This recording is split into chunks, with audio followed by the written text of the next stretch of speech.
Hello everyone, myself Dr. Sandeep Sharma from Basil Lifestyle Medicine, your lifestyle medicine physician. दोस्तों, जो हमारा भारत है होने को तो ये शाकाहारी है और नो डाउट उसके हमें बाकी ऐसे देश जहाँ पे लोग मांसाहार का करते हैं उनके मुकाबले हम काफ़ी सारी बीमारियों से बचे रहते हैं और ज़्यादा सही तरीके से हम उससे ग्रसित नहीं होते। बहुत सारे हैं, जैसे पेट की बीमारियां हैं। अमेरिका में जो कोलोरेक्टल कैंसर है इंडिया से 17 गुना ज़्यादा है।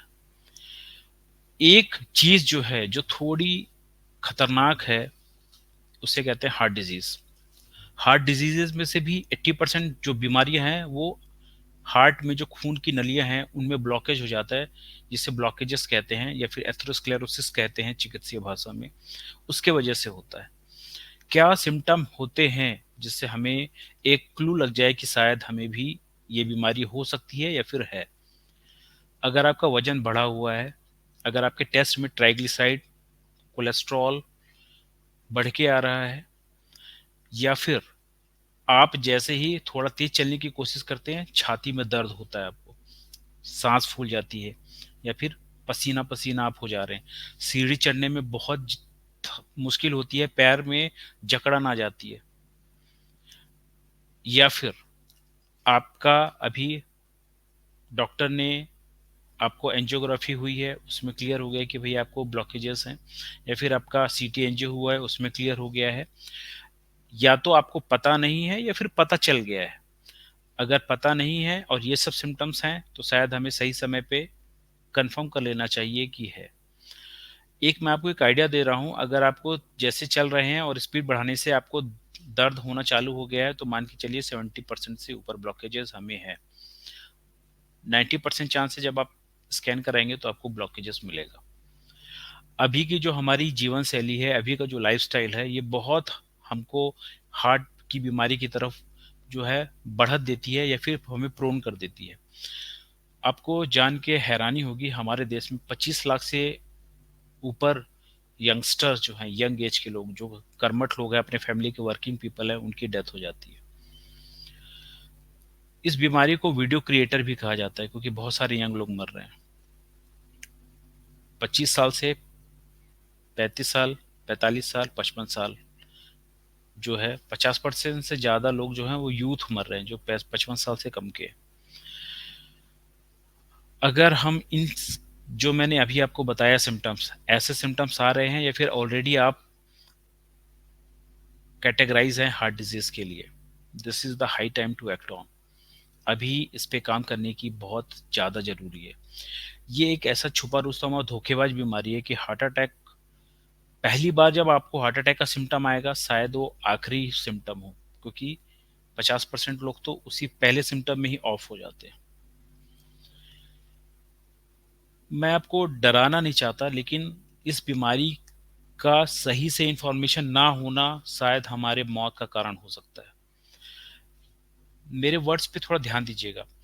पहला सिम्टम ही कई बार आखिरी सिम्टम होता है। जब पहला सिम्टम आपको आएगा वही आखिरी सिम्टम हो जाएगा। मतलब हमें इस बीमारी के प्रति बहुत ज़्यादा सतर्क और बहुत ज़्यादा इंफॉर्मेशन लेना और उस पे काम करने की ज़रूरत है। सिम्टम्स का इंतज़ार करना ही नहीं है।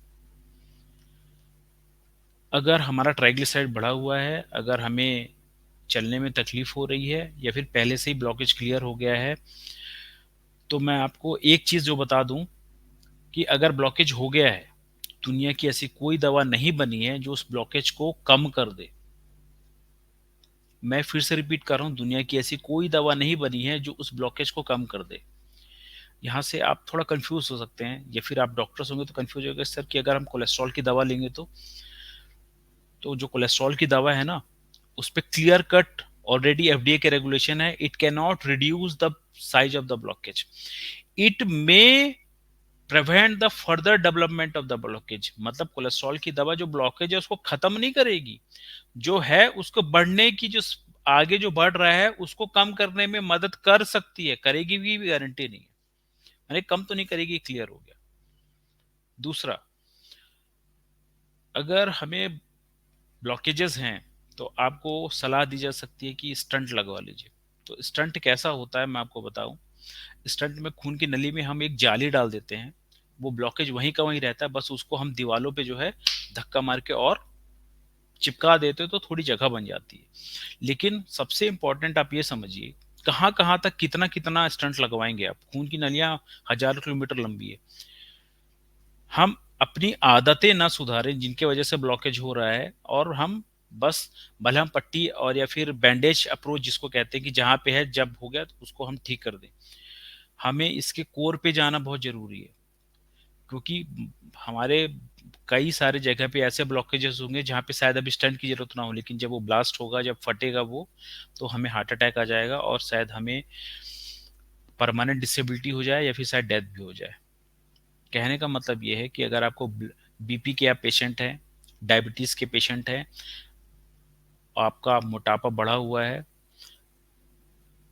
और अभी आपकी दवा थोड़े बहुत ही चल रही है, बिलीव मी, अभी सही टाइम है, क्योंकि शायद एक समय निकल जाने के बाद उतने अच्छे रिजल्ट ना आए। अभी बहुत अच्छे रिजल्ट है, आपके पास टाइम भी है, आप जॉब भी कर रहे हैं, आप अपने लिए पैसा, समय और सब कुछ निकाल सकते हैं। जो लोगों को ऑलरेडी बहुत सारी दवाइयाँ चल रही हैं, उनको थोड़ा समय लग सकता है, और उनमें भी बहुत ड्रामेटिक रिजल्ट्स आ चुके हैं। हमारे कई सारे मरीज हैं जो जिनकी 15-15, 16-16 दवाइयाँ चलती हैं, वो तक मेडिसिन फ्री हो गए या फिर 1-2 दवाइयों पे आ गए। आज समय है, आज अपने आप को बदलिए, हार्ट डिजीज को मत बढ़ने दीजिए, क्योंकि बाकी सब बीमारियों में समय मिलता है, ये धोखेबाज बीमारी है, ये हमारे ऊपर हावी नहीं होना चाहिए। हमको हार्ट अटैक प्रूफ होना जरूरी है। हार्ट अटैक प्रूफ दवाई से नहीं हो सकता, ये सिर्फ आपको अपने जीवन शैली के बदलाव से हो सकता है।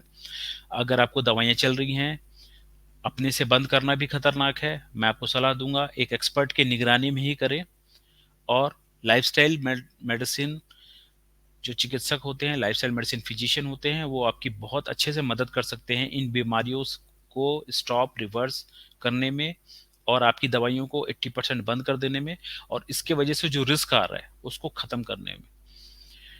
एक छोटे से वीडियो से मैं आपको शायद इस बीमारी की गंभीरता और गहराई और इसके आने वाले फ्यूचर के बारे बताने में सफल रहा हूँगा। Thank you everyone, have a nice day.